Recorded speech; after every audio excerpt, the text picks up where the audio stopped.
Bonjour et re-bienvenue sur le podcast de Sur deux roues. Aujourd'hui, on reçoit Jesse Cabon. Jesse est un ancien coureur cycliste qui s'est recyclé dans l'endurance. L'année passée, il a participé à la RAF, la Race Cross France.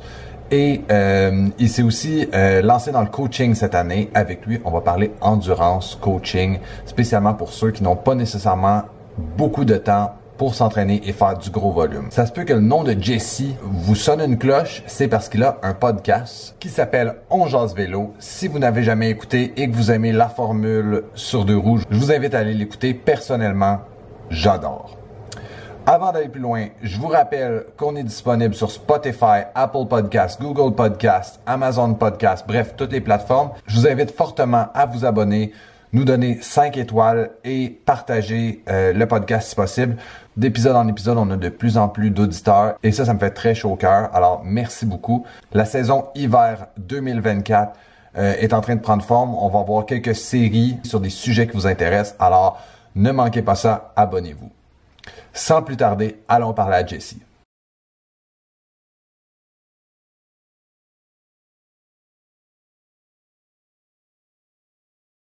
Bienvenue sur le podcast. Ça fait drôle d'interviewer un autre podcasteur. Ouais, un podcasteur à temps perdu. Ouais, ben, moi aussi, c'est à temps perdu, mais c'est drôle parce que je vais t'avouer que moi, j'écoutais ton podcast avant de lancer le mien. D'accord. Puis, un moment donné, j'ai décidé que je faisais le petit train du Nord. Dans le fond, je partais de Montréal, j'allais jusqu'à Tremblant, puis je revenais jusqu'à Saint-Jérôme, où est-ce que ma copine allait me ramasser. Puis, tout le long, j'ai écouté ton podcast. C'était peut-être il y a 2 ans. C'était vraiment, tu avais fait les premiers épisodes, là. Puis, j'avais downloadé tous les épisodes et je les ai tous écoutés. Tu sais, Nadon, je me rappelle plus c'est qui les autres. Nadon Il y m'avait avait marqué parce qu'il était particulièrement long, mais tout le temps ouais. intéressant. Tu sais, j'étais comme, genre, je pense que c'était Ouais. 2 heures quasiment avec Nadon. Il y avait Henri Do. En rideau, il y avait Claude Binchet qui a vécu un petit peu à Montréal, mais qui a fait Paris, Montréal, non, Paris, Brest, Paris. Oui, exact. Ouais. Ça, je l'avais écouté, puis je l'avais trouvé. Je me rappelais pas de son nom, mais je me rappelle de l'épisode Paris-Brest-Paris.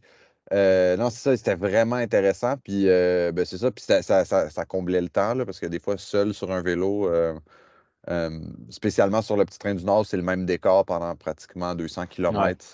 C'est long. Fait que, non, c'est ça, j'avais vraiment aimé ça. Puis, j'avais aimé la formule, puis je trouvais ça intéressant. Fait que c'est ce qui m'a un peu inspiré à lancer mon propre podcast.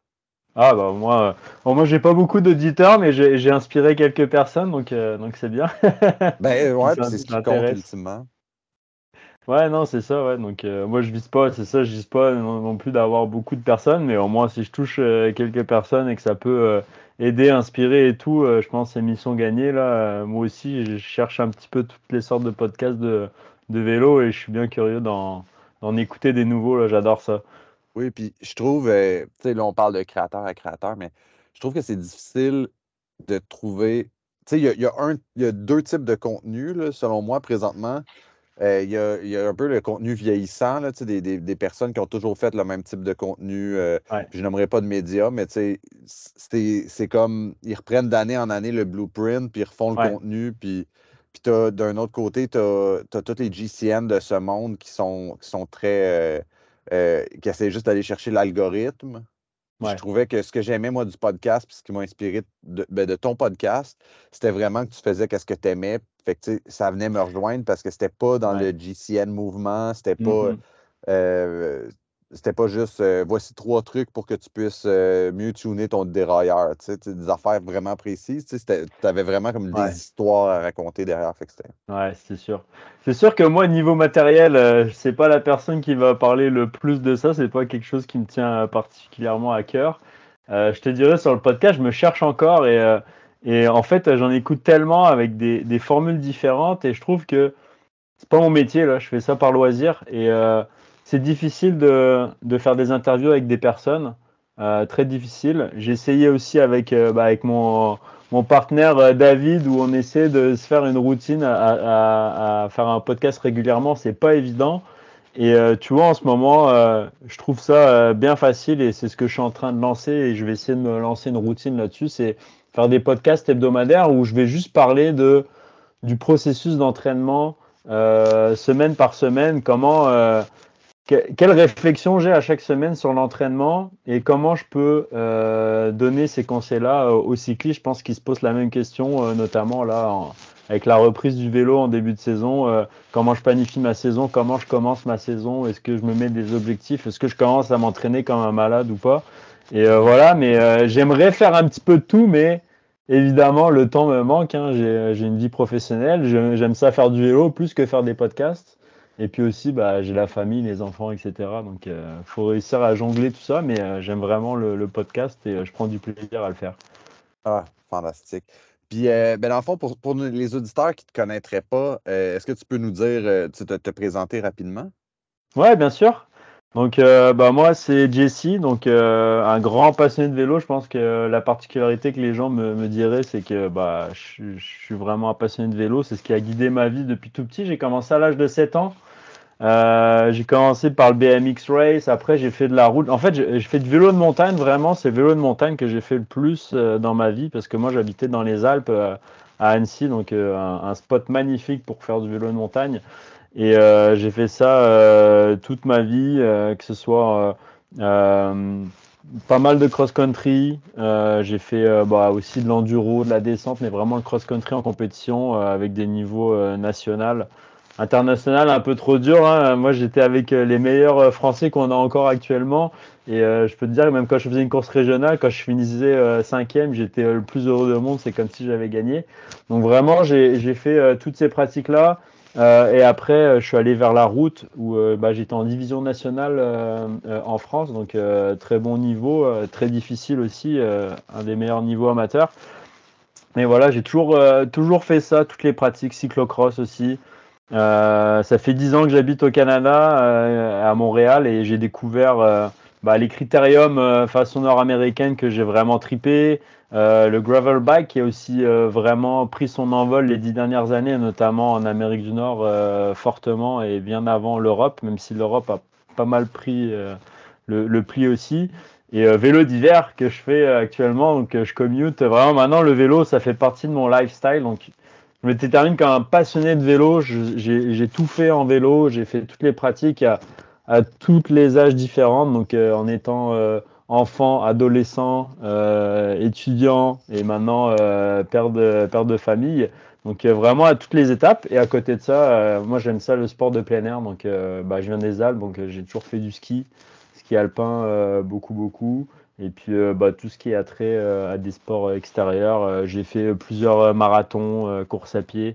Bien évidemment, ça s'embrique bien avec le vélo pour pas être écœuré du vélo. Mais voilà, grosso modo. Et puis sinon, bah, je suis un papa de 2 enfants. Donc je pense que c'est important de le dire parce que ça fait partie de la réalité maintenant. Là, quand on va continuer à faire du sport et notamment du vélo qui prend du temps, bah, c'est pas facile et je pense que c'est bien aussi de pouvoir l'exprimer et de dire bah voilà on est capable de faire du vélo et de s'entraîner, d'avoir des enfants et de travailler et ça peut peut-être en inspirer d'autres et aussi motiver les gens à se dire oui bah c'est pas parce que j'ai une vie dynamique et remplie que je peux pas passer du temps pour moi aussi pour faire du sport donc voilà ma présentation je pense globale de moi-même.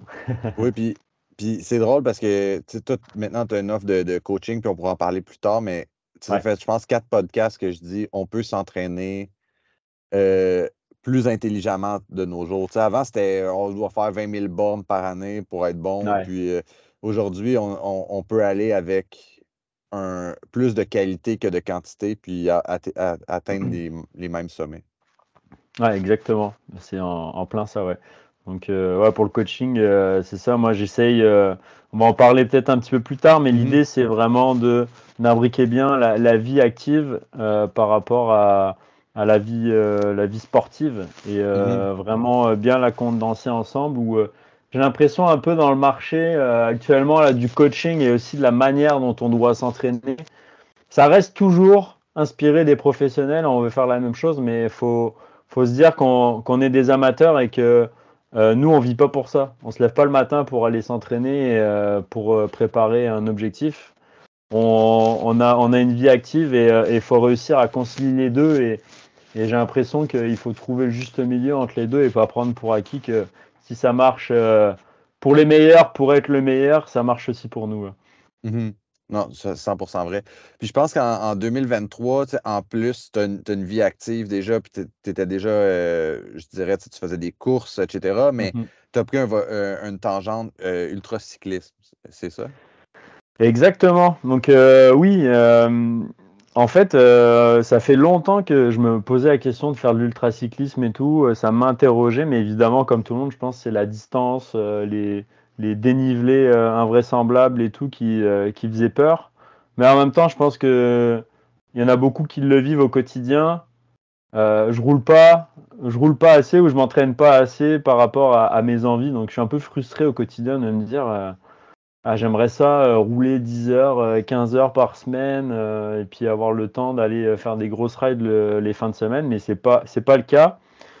Et je trouvais que ça, en fait, c'est l'ultracyclisme, ça permettait de vivre des micro-aventures où pendant 2, 3 jours, tu es dedans et puis tu vis ça à 100% et tu le planifies avec ta famille, mais ça te prend beaucoup moins de temps et finalement, t'en as tellement fait que tu as besoin de récupération et puis au pire, si tu t'entraînes moins après, c'est pas grave. Et je trouvais que ça, c'était une belle découverte pour moi et ça a encore renforcé beaucoup plus quand je l'ai vécu.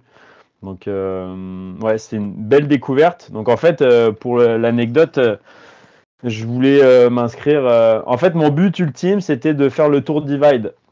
Je connais OK. le Tour Divide. Là, tu pars de Banff, donc au Canada, et puis tu traverses les Rocheuses, en fait, sur une trail qui s'appelle Tour Divide Mountain Trail. Et Mhm. tu arrives aux frontières du Mexique, vraiment tout au sud. Donc, c'est plus de 4500 km. Je pense que c'est à peu près 4500 km de gravel engagé, là. Donc, ça prend même plus un vélo de montagne. Donc, ça, c'était mon objectif ultime.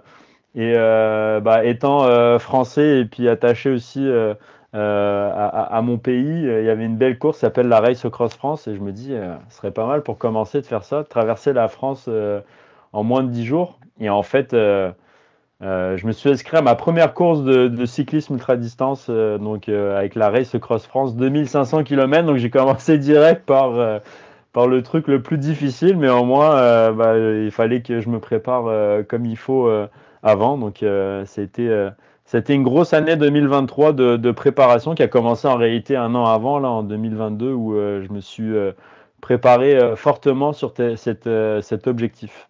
Mhm. Puis, OK, là, pour ceux qui ne connaissent pas la Race Across France, est-ce que tu peux nous dire, mettons, la distance totale? Tu as dit 2500 km, Ouais. puis c'est de combien de mètres de dénivelé? En fait, c'est une course de cyclisme ultra-distance qui change de parcours chaque année. Donc OK. l'année dernière, on avait une année très difficile. Là, c'était, je pense, en termes de dénivelé, c'était la plus grosse. On avait à peu près 40 000 mètres de dénivelé. Là, donc c'est énorme. Là, c'est bien plus que ce qu'on fait au Tour de France. Là, c'est 10 15 000 mètres de dénivelé de plus, là, facile. Et en fait, nous, on partait du Touquet, donc vraiment au nord de la France, au bord de la mer, et on a traversé, on était rejoint de l'est de la France, on a traversé toute l'est de la France, donc tous les massifs montagneux, en fait, toute la frontière est de France, c'est que des montagnes, Mhm. jusque dans le sud de la France, à Mandelieu-la-Napoule, donc à côté de Cannes, où il y a le festival de cinéma, donc on a traversé tout ça. Donc 2500 km, 40 000 mètres de dénivelé. C'est en moins de 10 jours qu'il faut le faire et t'as pas d'assistance, donc personne peut t'aider sur le parcours. Par contre, tu as des bases de vie, donc tu as 4 bases de vie où tu peux t'arrêter. Il y a des lits de camp, tu peux te reposer, tu peux manger, tu peux te laver aussi des fois.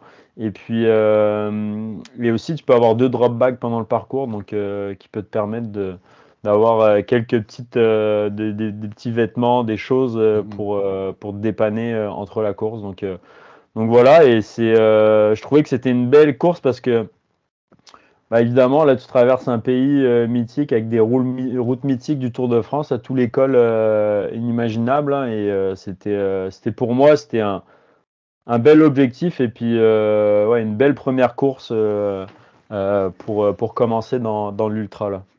Puis, ça ressemble à quoi la planif d'un événement de même? Parce que, tu sais, mettons, tu dis tu as 10 jours. Fait que, tu sais, techniquement, est-ce que tu te dis chaque soir, je dois être rendu à telle place pour dormir ou tu roules jusqu'à l'épuisement? Comment ça fonctionne?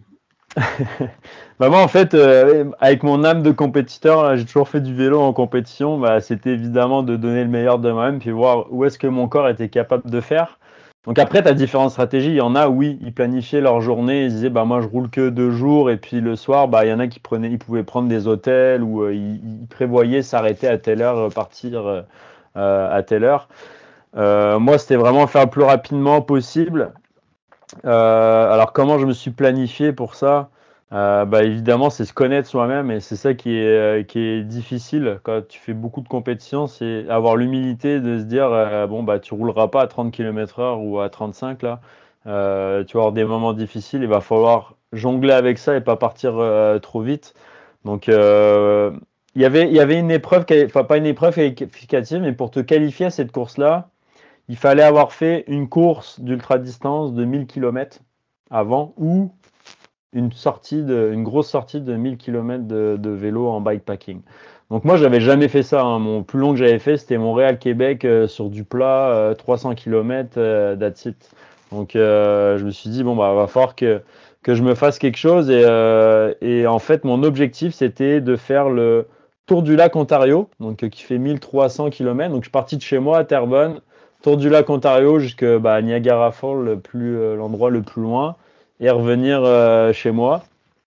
Fallait que je fasse cette course-là, enfin cette distance-là, avant fin mai pour valider mon inscription. Donc évidemment, j'allais pas faire ça fin mai, je l'ai fait un mois avant, donc fin avril. Pourquoi? Bah, au moins si je ratais, j'avais une autre tentative pour essayer, mais en même temps, fin avril, pour ceux Audacieux. qui se rappellent, il y en a qui ont fait des courses sur route, je pense, à ce moment-là aussi, ça a été les premières courses du Québec.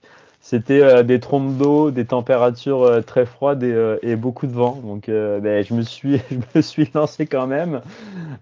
C'était plutôt difficile et bah, j'ai réussi à le faire avec quelques shortcuts. Là, j'ai traversé Toronto en train parce que je me voyais pas faire ça la nuit. C'est 70 km de ville à traverser où je savais pas trop où m'aventurer, même avec le GPS.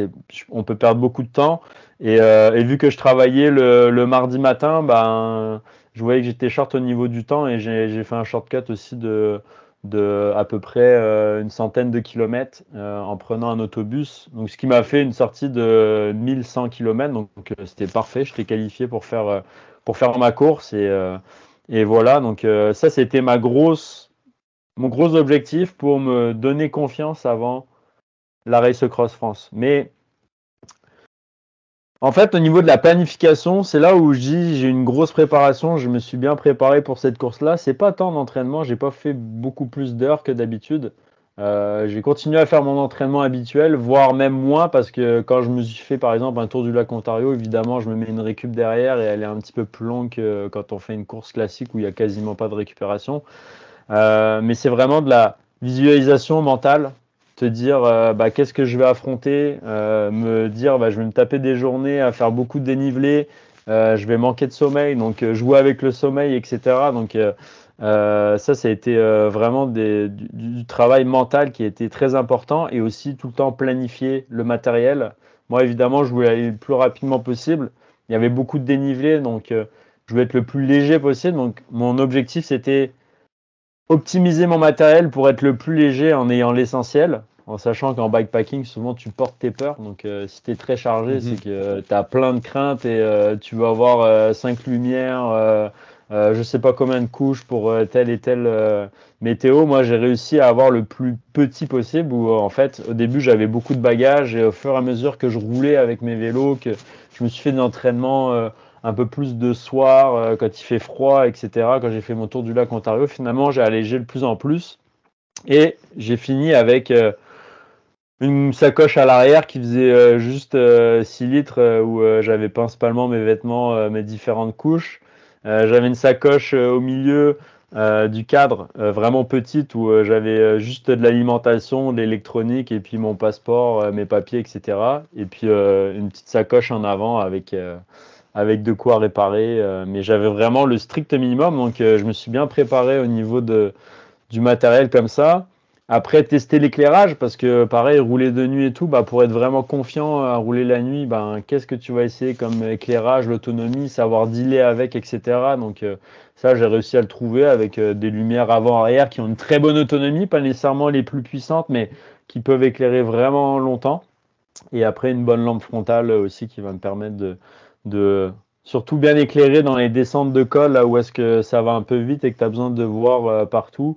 Tu n'utilises pas ça tout le temps parce que tu veux économiser de la batterie, mais voilà, donc il y avait vraiment cette préparation de matériel qui était importante et aussi connaître son corps. Donc je pense que là où est-ce que j'ai vraiment réussi à connaître plus mon corps, c'est quand j'ai fait le tour du lac Ontario, où là j'ai passé les 2 jours de vélo intense et j'ai passé mon premier. Je voulais faire un 24 heures, donc j'ai fait 600 km, 500 km en 24 heures, mais je trouvais pas ça suffisant parce que je me dis, faire une course comme ça, à faire en 10 jours max, oui, faire un 24 heures, tu es capable de le faire, mais ça va être un moment difficile. Mais qu'est-ce que c'est après le 24 heures? Comment tu vas rouler? Comment ta santé elle va être? Est-ce que tu vas être raqué, tu vas avoir mal aux jambes ou c'est une fatigue générale, etc. Et en fait, c'est ça que je voulais explorer en faisant le tour du lac Ontario aussi, puis ça m'a donné des belles réponses là. Donc ça a été plutôt intéressant là-dessus. Donc vraiment la préparation, elle était vraiment plus au niveau du matériel, de la gestion du sommeil, de la visualisation de la course. Mais après au niveau de l'entraînement, ça a été quand même l'entraînement classique. Donc l'hiver du commuting, entraînement sur Zwift. Des petits défis là, tu vois, comme le 300 km, non c'était quoi 300 km qu'il y avait à faire pour Opération Enfant Soleil sur Zwift, je l'ai fait, voilà.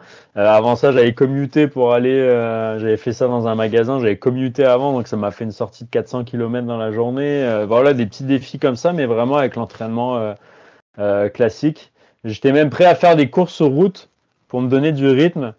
Mais en fait, j'avais juste peur de me blesser, de me faire une clavicule ou quelque chose et de me dire, je rate ma grosse course pour ça. Mais je pense que ça aurait été vraiment bénéfique aussi pour me donner du rythme. Parce qu'évidemment, tu travailles beaucoup l'endurance, mais tu as besoin d'aller dans différentes intensités. Quand tu montes d'école, tu n'es pas en zone 2 nécessairement à tout moment quand tu fais une course de bikepacking. Donc voilà, au niveau de la planification, c'est vraiment ça, de la visualisation, puis vraiment bien préparer le matériel qui va te mettre en confiance en fait. Si tu as déjà fait une longue distance et que tu es bien prêt au niveau du matériel et que tu es confiant, tu vas réussir à résoudre le maximum de problèmes que tu vas avoir et c'est sûr que tu en auras des problèmes et ça te permet de rester positif dans ton mindset. Là. Puis, côté équipement, moi, j'aurais quelques questions parce que j'ai fait l'année passée. Je pense pas que c'est loin d'être aussi intense que toi. J'ai traversé la Suède. C'était 650 km seulement, puis 6000 mètres de dénivelé. Trop bien, mais j'avais quelques questions pour toi. Est-ce que tu avais amené un bivouac ou un bivy-bag? Non. Alors, comme je te dis, je suis allé vraiment minimaliste. Quand j'ai fait mon tour du lac Ontario, je suis parti avec absolument rien du tout. Je me suis testé là, j'avais des températures qui étaient aux alentours de 0, même les nuits, j'avais du -5. Et j'avais 2 couvertures de survie qui étaient obligatoires pour la course. Et en fait, j'avais mes vêtements de vélo classiques, donc base layer, maillot, jersey de vélo, les manchettes. J'avais un gilet sans manches. J'ai rajouté mon duvet sur moi. Et puis j'avais juste un cuissard avec des jambières, des petits coupe-chaussures là que tu mets sur le bout de tes pieds, des gants, une cagoule pour avoir chaud sur la tête et that's it. Donc en fait ça c'était mon bivouac. Donc j'ai dormi à terre. J'ai dormi à terre avec ça, avec ma couverture de survie pour isoler, mais vraiment dans ma tête c'était dormir pas le moins possible, mais faire vraiment dormir ce que j'ai besoin et au pire me réveiller parce que j'ai un peu froid et puis je repars. Moi, c'est l'objectif. Et aussi, il y avait des bases de vue, il y avait des lits de camp. Et moi, je voulais optimiser ces endroits-là où, en fait, dès que j'arrivais là, là, je dormais peut-être 4-5 heures. Je dormais plus. Par contre, quand je dormais dehors, je dormais 2 heures, 3 heures max. Et à un moment, je dormis 3 heures. J'étais vraiment étonné. J'ai très bien dormi. Mais voilà. Mais aussi, il y a beaucoup de d'humidité la nuit, le soir, et c'est très dur à dormir. Et même avec un sleeping bag et tout, je me suis aperçu que c'était pas évident. Donc, si t'es pas dans un endroit fermé, une pièce, tu n'as pas la meilleure qualité de sommeil. Donc, je préférais vraiment optimiser et être le minimum possible. Et finalement, ça a super bien été. Là, je suis vraiment content du matériel que j'ai eu pour le sommeil et tout. Là, j'aurais pas rajouté plus de vêtements, de sleeping bag et tout. Ça prend énormément de place. Et si tu veux faire ça rapidement, c'est sûr que tu portes ton poids et tu vas moins vite, tu es moins efficace là. Donc, non, j'ai trouvé ça très bien. Après, ça dépend vraiment de la météo et puis de comment tu vois ta course d'ultra. C'est sûr que c'est pas ultra confort. Par contre, pour pour de la performance, si tu veux aller vraiment le plus rapidement possible, je pense que c'est une bonne solution. Après, si tu veux le faire un peu plus tranquille, avoir un peu plus de confort, oui, ça te prend au moins un bivy avec un sac de couchage. Par contre, après, tu as toute la gestion du séchage derrière parce que, évidemment, l'humidité, ça s'emmagasine très très vite. Et si tu veux pas être humide la nuit suivante, il va falloir que tu sèches, donc tu vas perdre un peu de temps aussi avec ça. Ouais. J'avais une stratégie un peu similaire pour la Suède où j'avais décidé d'apporter vraiment le strict minimum. Puis là-bas, il faisait comme clair 24 heures sur 24, donc pas besoin de lumière. Ouais, Fait que ça, exact. c'était un gros plus, mais c'est ça. Mais c'était une affaire qui m'avait marqué. euh, c'était comment j'avais réussi à couper dans le poids, mais que suffisait d'une catastrophe pour que je sois à l'abandon, là. J'avais vraiment comme tout coupé. Puis je pense que Ouais, le vélo faisait, avec les sacs, les sacoches, 14 kilos. ouais. Mais Ok. toi, t'as-tu pesé par curiosité, Non, ton. j'ai pas Non? pesé. J'ai pas envie de peser en fait pour savoir si mon vélo est lourd ou pas assez. J'ai pris le matériel qu'il faut, j'ai le vélo qu'il faut Ouais. et je veux pas que ça me rentre dans la tête, me dire ah bah finalement mon vélo il est peut-être trop lourd parce que je suis dans des moments difficiles. Je voulais vraiment faire OK, ça OK. sans peser, ouais, ouais. Moi, c'était surtout une question de curiosité, en fait, à ce moment-là.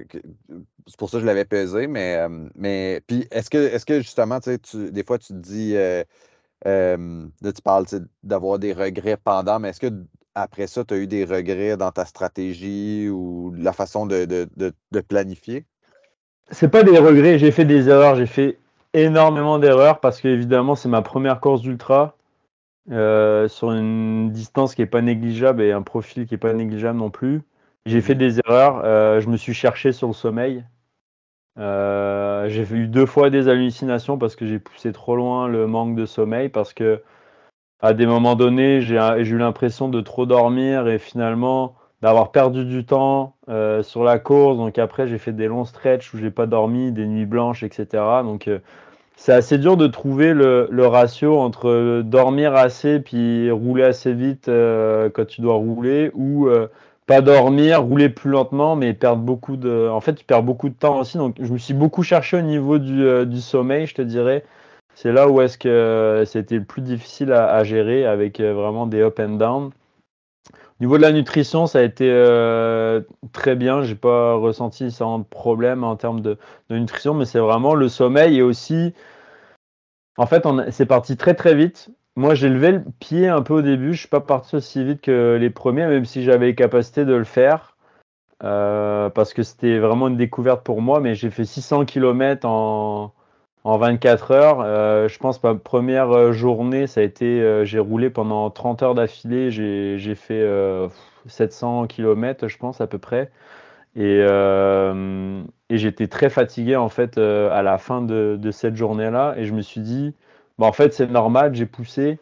Et en fait, c'est ma fatigue sur laquelle je vais dealer jusqu'à la fin de la course. Et en fait, non, c'est que je manquais de sommeil. Si j'avais fait peut-être 1 heure de dodo, bah, j'aurais été beaucoup plus performant après parce que dans les journées qui ont suivi, quand j'ai bien dormi derrière, j'étais capable de rouler bien plus vite, tu vois. J'étais peut-être quand j'étais fatigué, je roulais à 20 km/h et puis quand j'étais vraiment en pleine forme, je pouvais rouler à 25, 27 sur le plat là. Donc Mm. c'est vraiment impressionnant et je pense que le plus dur c'est se connaître en termes de sommeil et savoir s'arrêter comme il faut. Mais vu que tu es dans une course, tu as un peu peur de perdre du temps. C'est un peu ça qui est dur. Là. Puis tu sais, des fois, tu dors, tu entends des roues libres passer. Là, tu vois que c'est des coureurs. Là, tu te dis, sais, tu dors mal parce que tu te dis, bah, peut-être que je perds du temps, il y en a trop qui me doublent, mais c'est hyper dur à gérer ça. Donc, c'est pas des regrets, c'est vraiment une expérience. J'ai grandi de cette expérience-là et je pense que bah, je vais mieux gérer mes prochaines courses d'ultra. C'est un apprentissage. Ouais. Puis, moi, j'avais une question de nutrition parce que Ouais, j'ai. Tu sais, bon, c'est peut-être unique à la Suède parce qu'ils ont une alimentation tu sais, différente de la nôtre. Mais, tu sais, en Suède, quelque chose que j'avais trouvé difficile, c'est que des fois, tu arrives dans un village, il y a un restaurant, c'est un hôtel historique, ils servent les ouais, menus traditionnels de la place.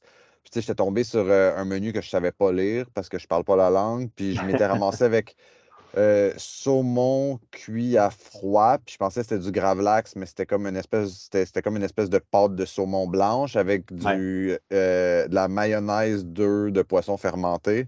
Puis là, je me demande, tu sais, qu'est-ce qui n'est pas optimal pour la nutrition de vélo. Fait que je me demandais, tu sais, toi, comment tu abordais la nutrition? Tu sais, t'as-tu tout traîné avec toi ou t'as mangé sur place? Puis c'est quoi tu mangeais? Non, en fait, au niveau de la nutrition, déjà, je l'ai pas dit en introduction, mais moi, je suis bon, végétalien. Je suis plus végétarien que végétalien maintenant. Là, ça va faire 6 ans. Donc, déjà, mon premier défi, c'était évidemment, tu trouves pas ce que tu veux quand tu vas manger quelque part, et des fois, tu es obligé de faire des concessions. Moi, je m'étais dit, bah, s'il y a de la viande, j'en mange.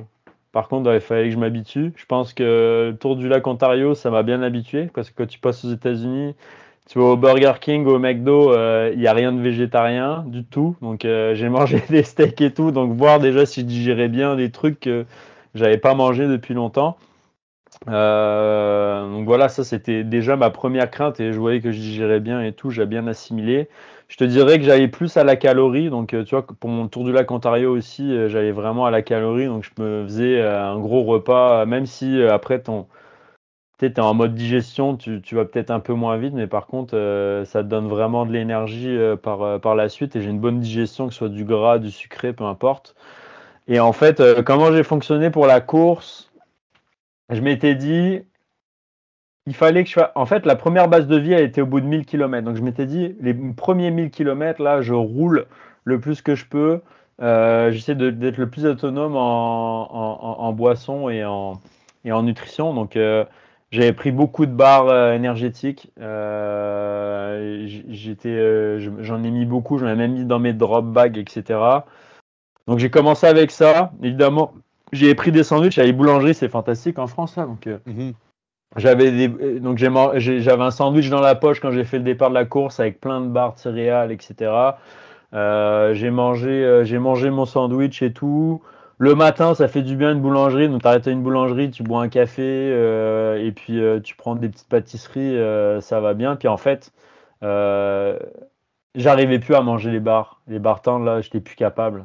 C'est dur à mâcher, c'est trop sucré, ça tombe sur le cœur, etc. Et en fait, j'ai arrêté.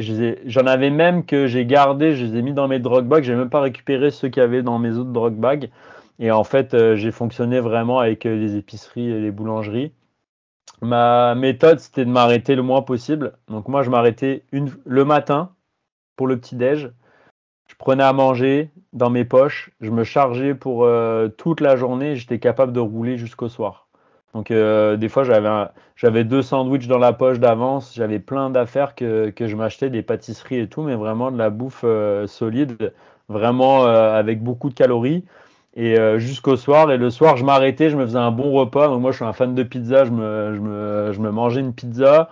Je me remplissais les poches et je repartais pour rouler jusqu'à peut-être 2-3 heures du matin. Je dormais 2-3 heures et après je repartais au lever du soleil. Donc c'était vraiment, je mangeais vraiment comme ça. J'avais quand même de la bonne bouffe solide, mais j'essayais de m'arrêter le moins possible et d'être autonome en bouffe.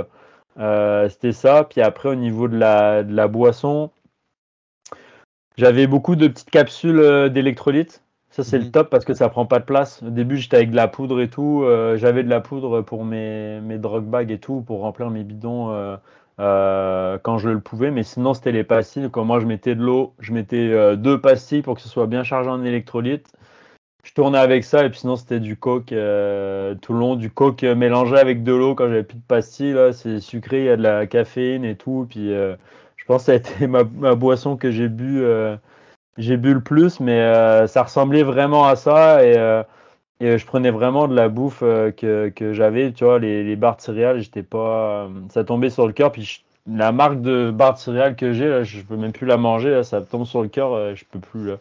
Donc j'ai pas trouvé. Au niveau de la nutrition, c'est sûr qu'il y a du travail, mais ce qui est dur, c'est que tu peux planifier avant, mais pendant l'instant T, si t'es plus capable de les manger, de les absorber, c'est ça qui est difficile. Donc j'allais vraiment à la calorie, puis m'assurer de manger régulièrement, et puis de sentir que j'étais en énergie, puis vraiment t'hydrater. Donc l'avantage, c'est qu'il y a beaucoup de cimetières et tout. Tu peux remplir de l'eau un peu partout. Ou dans les montagnes, t'as des fontaines d'eau un peu partout. Donc ça se faisait plutôt bien. Et tu vois, j'avais plus de misère, par exemple, autour du lac Ontario où t'as pas toutes ces fontaines-là. T'es obligé d'aller dans un dépanneur, aller acheter à boire et tout. Donc c'était un peu plus compliqué qu'en Europe pour ça. Mais ouais, la nutrition, c'est vraiment plus.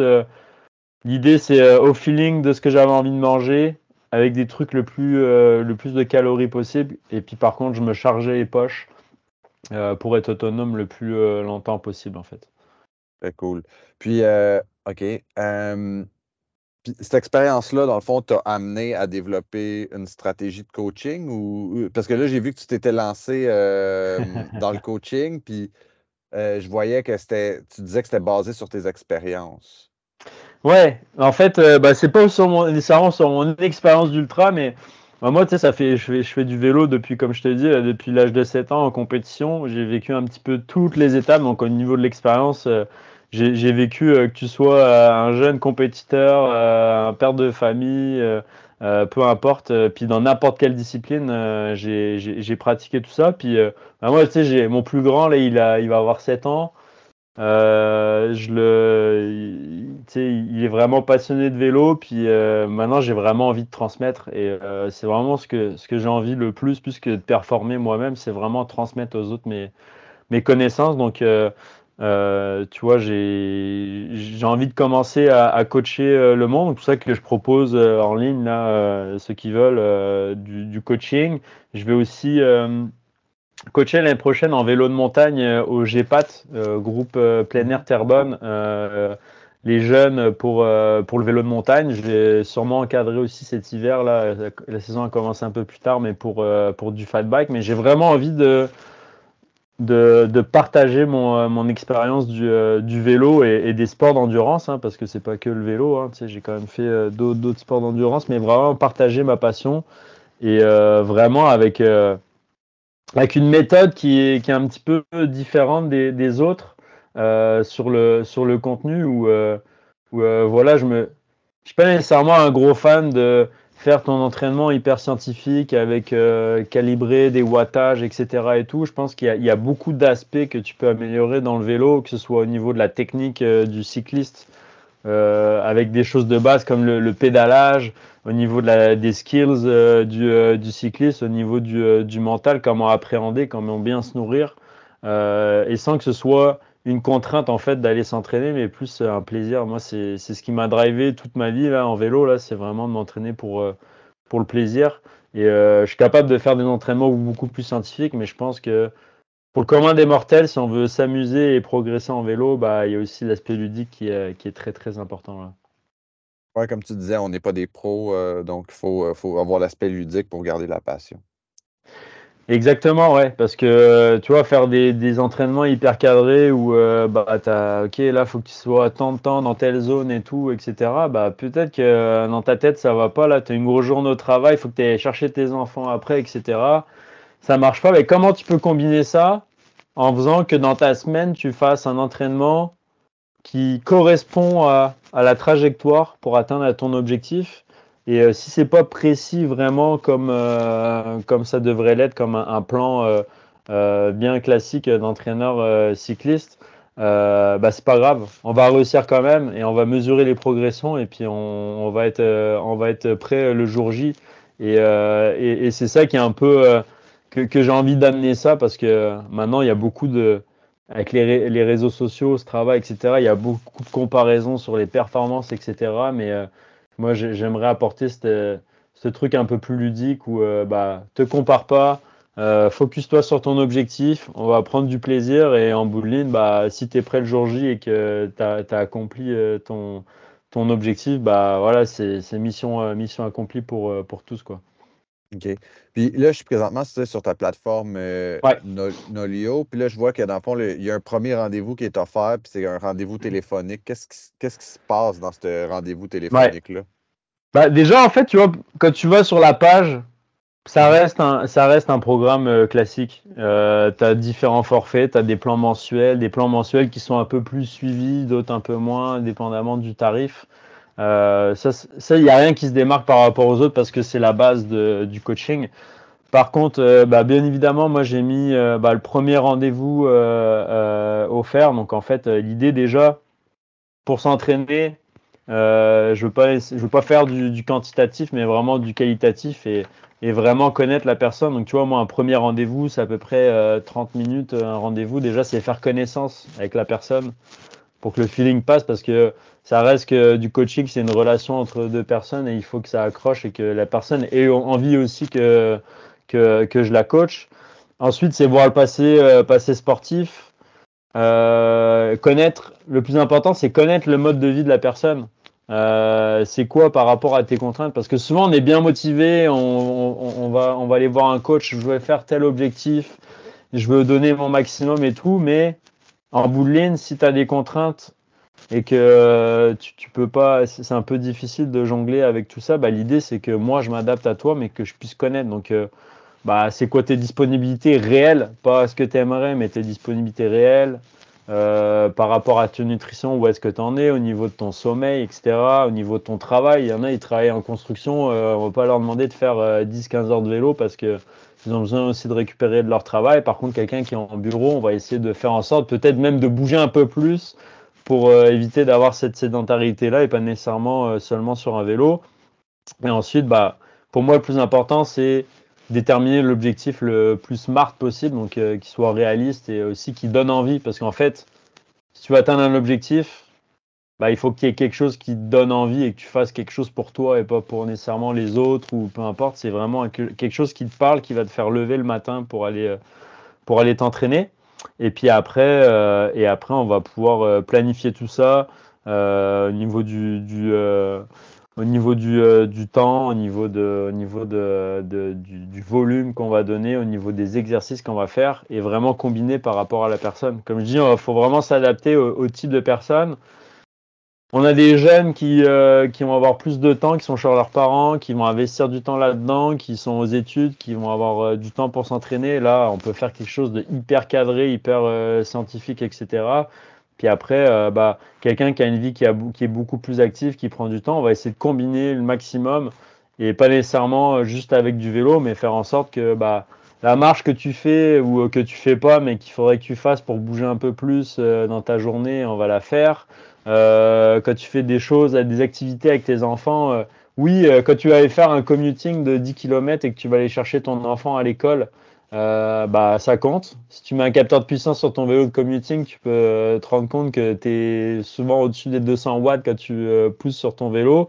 Donc faire en sorte que tout ça, en fait, on arrive à créer un programme avec ta vie active. Donc c'est pour ça que tu sais, moi je parle de la méthode sportif actif. L'idée c'est bah, on n'est pas juste des cyclistes, on est des sportifs, on est actifs, on a une vie active et l'idée c'est de combiner tout ça pour faire en sorte qu'on fasse des programmes qui te parlent et pas nécessairement te dire bon bah aujourd'hui tu as 3 jours par semaine, il faut que tu fasses des séances sur Zwift calibrer ça.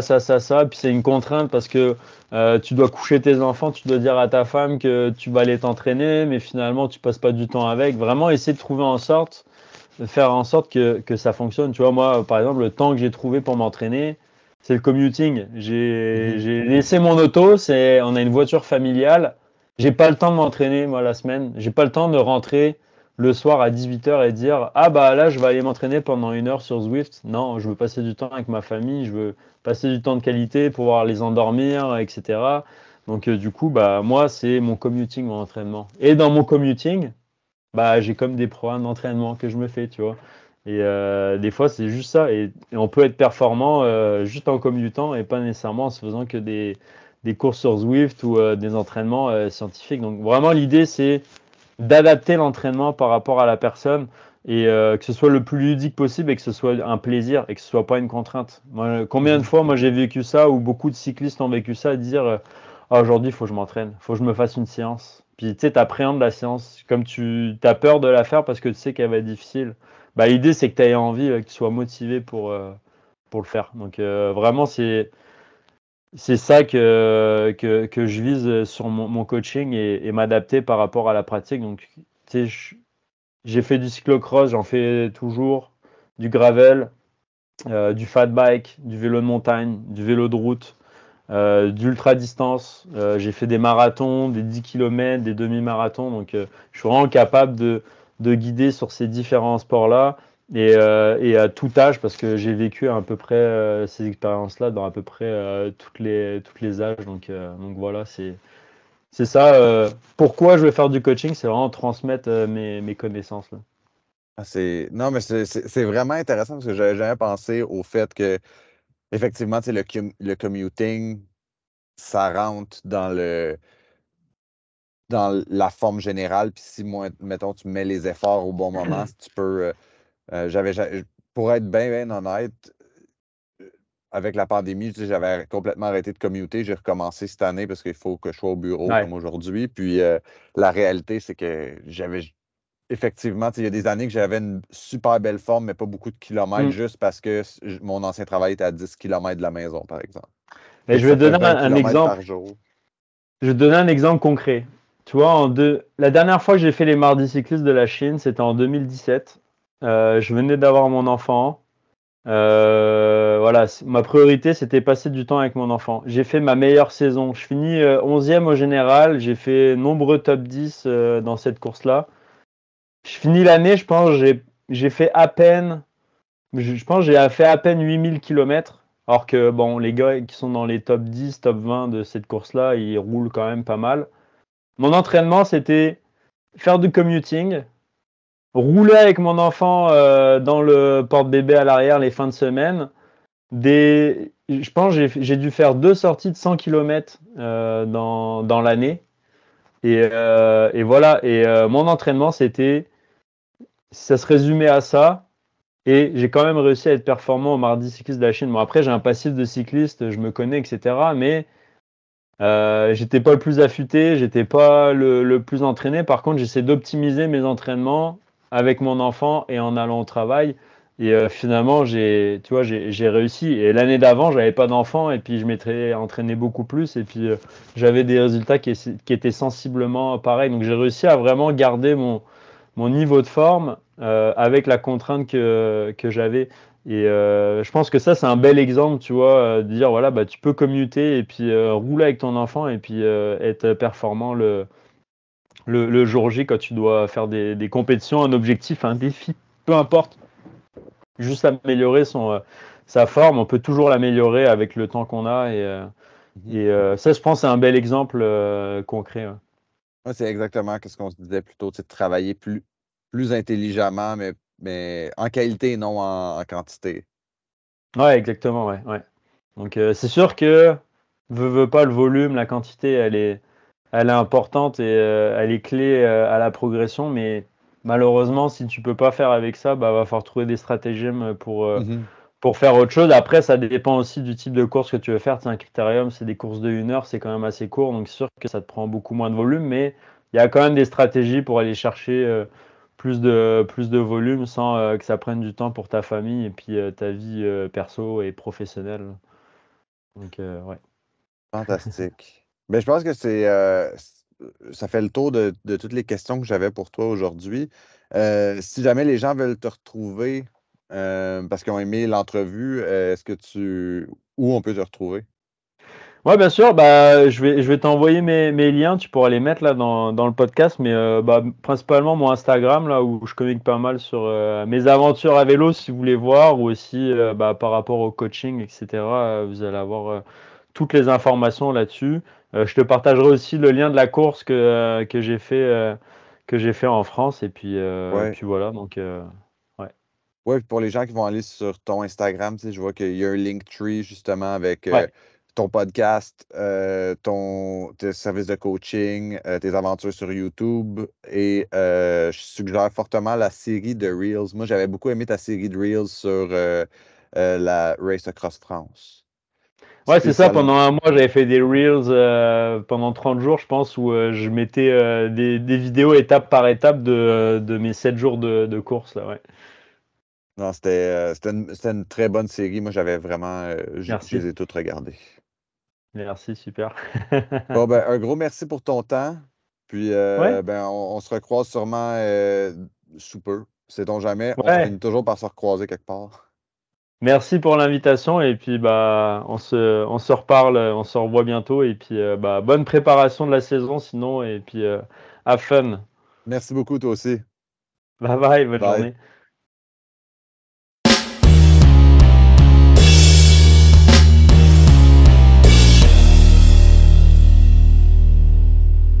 Merci beaucoup d'avoir écouté l'épisode.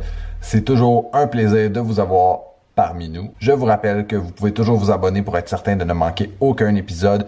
Et surtout, si vous connaissez des gens qui apprécient ce type de format, je vous invite à leur partager afin que l'on puisse être de plus en plus dans la communauté. N'hésitez pas non plus à m'écrire si jamais vous avez des sujets qui vous intéressent. Comme je l'ai dit pendant le podcast, j'y vais beaucoup avec les sujets qui m'intéressent. Mais je suis toujours curieux de savoir ce qui vous intéresse afin de mieux adapter le contenu que je crée. Merci beaucoup. À bientôt.